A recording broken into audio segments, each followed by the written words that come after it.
Isa sa mga dahilan kung bakit hindi tayo makaalis sa sistema ng buhay natin ngayon is takot tayong sumubok sa isang negosyo.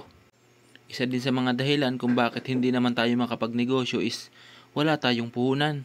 Isa din sa mga dahilan kung bakit hindi tayo makapagsimula ng negosyo kahit may puhunan tayo dahil hindi natin alam kung paano sisimulan. So ngayon kung isa ka dun sa nabanggit ko guys, tapusin mo yung video na to dahil para sa'yo to. Ayan. Ang negosyo ko ngayon guys is chicken skin, proben, calamares. Bibihira tayo magkaisaw dahil kulang na tayo sa time para pa magtuhog-tuhog ng ating isaw. Kaya hindi na natin siya maisabay sa sobrang bilis ng araw at sa sobrang bilis ng oras na kailangan nating habulin. So isa lang nagustuhan ko dito sa chicken skin dahil hindi siya masyadong ganun katrabaho tulad ng isaw. Ayan, mahirap maglinis, tutuhugin mo pa yan, lulutuin mo pa. Yung probe naman, kakaskasin mo pa bago mo siya maibenta. Kagandahan nitong chicken skin guys, pag swerte-swerte ka at may deliver na magaganda is kahit hugasan mo lang siya, ayan, hindi ka na masyadong mapapagod, hugas lang ang gagawin mo. Matatalo ka lang dito pag ang deliver sa yung chicken skin is maraming pots. Inaalis po yan, tapos maraming mga laman-laman. Tulad nito guys, hindi palaging panalo. Ayan yung nakikita yung lakas ng bentahan natin. Is ibig sabihin nun is napakalaki na ng kinikita natin guys. Dito sa negosyo is matatalo ka rin minsan, hindi dun sa diskarte mo, hindi dun sa sipag mo, kundi dahil din minsan sa deliver. Katulad nito guys, ito maganda yung pagkabalat, medyo maninipis siya. Ibig sabihin, solid yung timbang dahil nga purong balat siya, wala ka na masyadong aalisin, hugasan mo lang siya ng mabuti. Kaibahan naman dun sa ibang deliver, katulad nitong isa nating bag, ayan, kasi kung ano yung dumating, kuha na lang tayo ng kuha, wag lang tayong mawawalan araw-araw, ano. Ayan, nakikita nyo, kitang-kita na agad yung laman niya.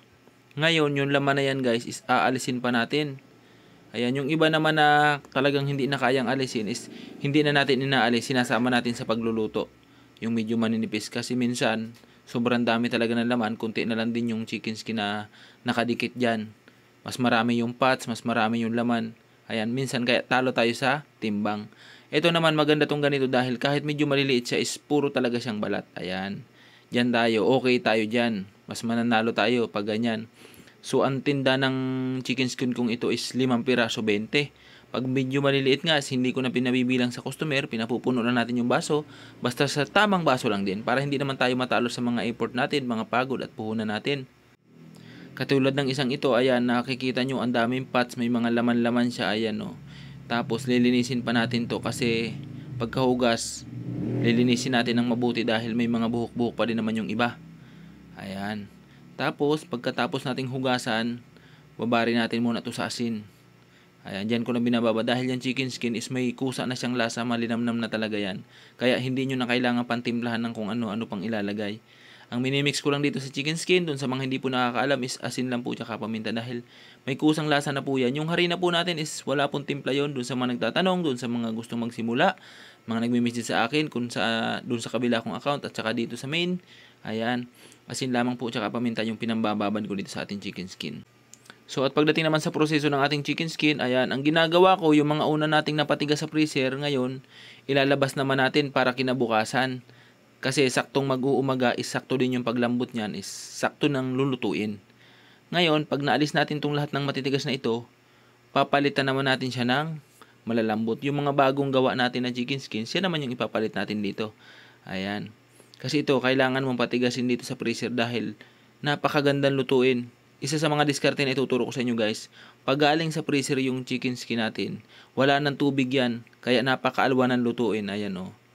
Ayan. Hindi tulad nung basa-basa pa na bagong hugas, matubig pa yan. Hindi mawawala talaga yung tubig lalo pag natimplahan nyo na. Ayan. Kasi kusa nagtutubig yan. Ngayon, itong bagong hugas natin na to, ito na naman yung ipapalit natin dito. Ano? Ayan, mas maganda yung chicken skin guys, i-stack nyo ng 2 araw to 3 araw sa freezer. Talagang kapit na kapit yung lasa ng timpla niyan. Ayan, saktong asin lang, saktong paminta para hindi naman ganun kaalat. Di balin tumabang yung timpla guys.